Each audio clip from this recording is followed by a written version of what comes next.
All right, what is up, Notre Dame football fans? I'm Tyler Horka. That's Patrick Engel. We are at TIAA Bank Field in Jacksonville, Florida, the site of the Gator Bowl, where Notre Dame just beat South Carolina 45-38.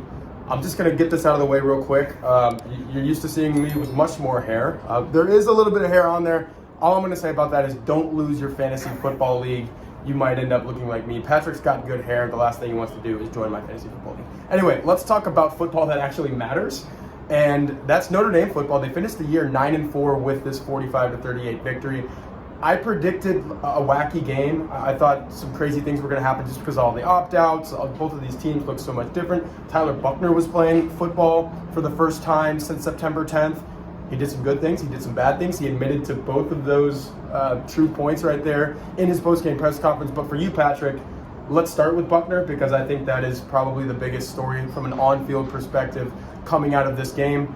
How did he play? What did you see from Tyler Buchner? Yeah, it kind of felt like he tried to squeeze a season's worth of good and bad moments, highlight reel moments, and what are you doing moments all into one game here. But I think you saw the ceiling that Notre Dame believed existed with him in this game, even if it's still not a thing that's delivered consistently, as we saw with the two pick sixes, as we saw with some throws that just the placement wasn't great there. But you saw a lot of the dynamic ability. One is a runner. We hadn't seen the QB run game really be as big of a part of the offense as it was since he last played. And some of the ability to make off-platform throws, to extend some plays, and finally, like we saw him there, take a shot and hit a couple shots like he did to Braden Lindsey there. What he couldn't do was to Braden Lindsey in his last start. So I don't want to go too big picture with it beyond it, but ceiling and flashes of ceiling aren't enough to say here's the job. You don't need to go in the transfer portal for a quarterback, whatever it might be.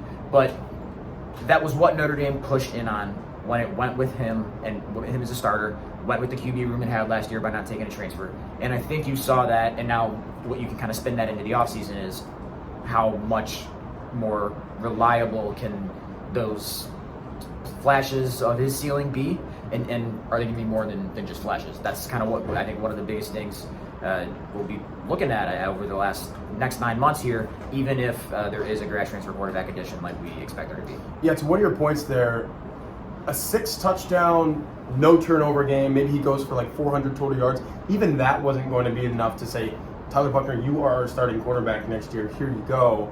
But I think this was still enough for him to remain at Notre Dame. And from that post-game press conference, it sounds like he's still very much locked in to this program and compete with anyone. We're not going to spend all this time talking about Sam Hartman or any of these other transfer quarterbacks that Notre Dame has been rumored to be in the market for. But I saw enough of those upside flashes that you were talking about, Patrick, today for me to feel comfortable saying, let this guy be in the running to at least compete for the starting job next year. And I think that's what it's going to be. Whoever Notre Dame brings in, sounds like they are going to bring in Hartman.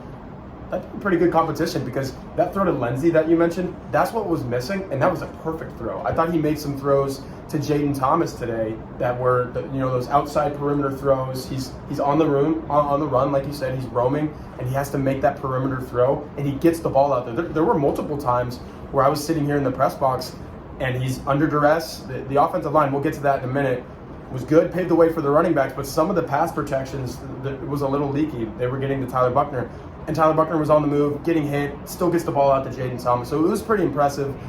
That's enough about Buckner. Let's talk about the rest of this offense. As I just mentioned, the offensive line, it got to Buckner a little bit. The offensive line paved the way for South Carolina to get to him.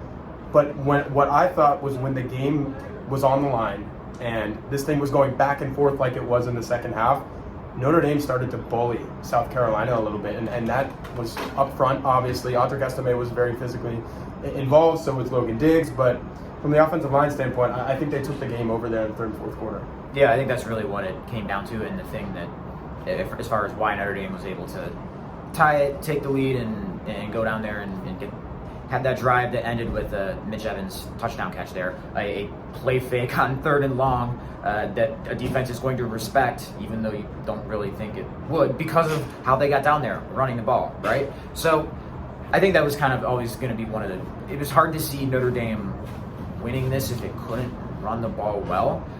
or if it had to play from behind and it just wouldn't be able to run the ball when you're running out of time.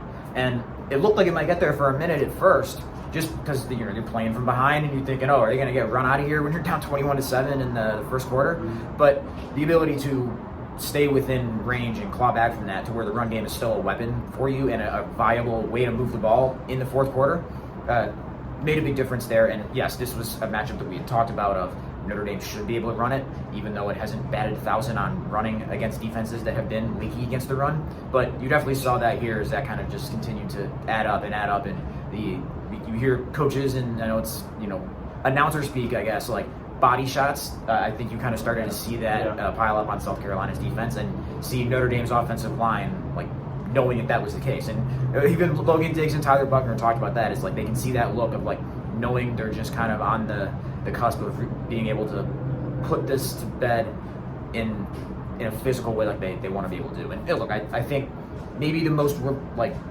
reliable or consistently reliable unit after those first two bad games was Notre Dame's offensive line, and I think that was the most reliable unit on the field for either team out there today. You mentioned body shots. I'll go back to Tyler Buchner one more time. He delivered a couple on the ground, a couple rushing scores. Thought it was a great play call for Tommy Rees to dial up the draw. I think it was 3rd and 9 from the 15-yard line or so. Goes right up the middle. It looked like he was going to score all the way, but you saw that acceleration and burst for him to get to the goal line first. I thought that was really good for Notre Dame. And then you saw him on the east-west action too. He kind of wore South Carolina out to a point where Shane Beamer said it in the post-game press conference. That is a really talented athlete and a guy that you don't really want to chase around the field for 4 quarters. I think he ended up with 12 rushes for 61 yards and those 2 touchdowns. So for a guy that had not taken a hit since September 10th, and that hit was one that kept him out for 3+ months, I thought he was very impressive. Physically, he looked like the same guy that he was, maybe even more so than he was as a freshman. He looks a little bigger out there, but he still has that same speed, that burst, and he can get to the edge, and he can run up the middle and run by you too. So you see the final score, and you see 45-38. You think, oh my goodness, offensive shootout. These guys were trading blows. But how it got there, I think we'll finish this video just by talking about the special teams, and then obviously Buckner threw a couple pick sixes. One was probably his fault, but Marcus Freeman would say it wasn't, because that should have never been called, and that shouldn't have been what Notre Dame did down on the goal line on the 100-yard interception return for a touchdown. The other one was batted at the line. Drew Pine is not the only guy that has balls batted at the line for interceptions. The special teams, both teams executed a fake. Just I guess let's just kind of hash out how 45-38 wasn't exactly like a Big 12 type of shootout. This was really Notre Dame kind of dominating and just shooting itself in the foot a couple times, because I think Notre Dame ends up with 544 yards. Is that what it was? And South Carolina was held below 400. So how does a game get to 45-38 when you see those numbers, total yards? Yeah, it's non-offensive points, right? I mean, you look at 38 points and think, ooh, sketchy defense. And if you watch the first drive, there was some sketchy defense there from Notre Dame. But you go through how it all happened, and Notre Dame's defense only allowed 17 points.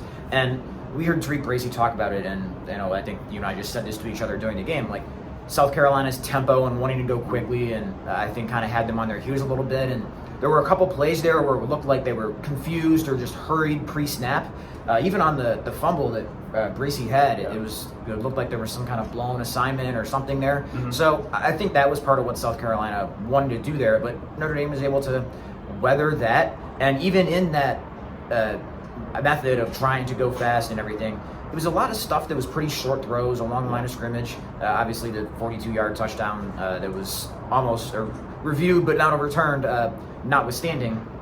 A lot of shorter, quicker stuff, and not really a whole lot on the ground for South Carolina, which isn't a huge surprise given that it didn't have its top 2 rushers, I believe. I think tight end Jaheim Bell ended the regular season as the second leading rusher, if I'm not mistaken. So a better defensive effort than the point total, and even these days holding anybody below 400 yards is, it's not a win, but not terrible defense by any stretch. Notre Dame was still able to do that. And then I think just put a little bit more pressure on Spencer Rattler as the game went on. I think that mattered. Like, Shane Beamer afterwards said he didn't really think it was some big adjustment. It just seemed like they were just better at doing what they originally wanted to do. Yeah, so just kind of wrapping up here, chippy game. Shane Beamer, a couple unsportsmanlike penalties. I guess he might have only gotten one, but there were several throughout the game, even a couple on that last drive. I think South Carolina is facing 4th and a mile. Do you remember the exact number? Yeah, 36. 4th and 36, so basically 4th and almost half the field. You knew they weren't getting that, but Spencer Rattler still puts a good throw down past the line to gain, and it kind of felt fitting that it ended in a way like that, where Notre Dame's defense is on the field. You didn't talk a lot about the Notre Dame defense all day because it was kind of one of those things where Notre Dame did this all season. They just didn't make a whole lot of like splash plays defensively, but in the end, you talked about it just now, they did enough defensively, and I think there were a lot of people thinking with how wacky that game went, myself included, Spencer Rattler's going to find a way to punch this into the end zone, but the penalties added up and they weren't able to do so. So Patrick, any just closing thoughts on this game? And I know we'll talk in videos to come about what the offseason kind of looks like, but right now I think this team is really very much living in the moment as a Gator Bowl champion. They were not able to win their bowl game last year in the Fiesta Bowl, so to close this season out at 9-4 with a win over a top 20 team in a bowl game like this, I think it was a pretty good night for the program. Oh yeah, and like they talk about, like, it's hard for these games to not feel like a jumping off point to the next year just because of the portal window moving up to early December that guys go in, the draft declarations before the bowl games that are pretty much normal for what those early round prospects are going to do, but there's still a lot of value in it. And even if it is guys playing more who might play the following year but didn't have that same role for a lot of this year, still when you find a way to win it in that circumstance, still leaves you with a good feeling going into the offseason and feeling of just where it's headed for Notre Dame, especially as it kind of retools some things here in the next few weeks as it goes fully into 2023 mode. Yeah, there were definitely a lot of smiles on the faces on the field of these players and coaches, their family. It just felt like something that needed to happen for Marcus Freeman to get his first postseason win, Tyler Buchner to get the first victory as a starting quarterback in his college career. A lot of good things happened for the Fighting Irish, but that'll do it for us. I'm Tyler Horka, that's Patrick Engel. This is my bald head, and we will catch you guys next time.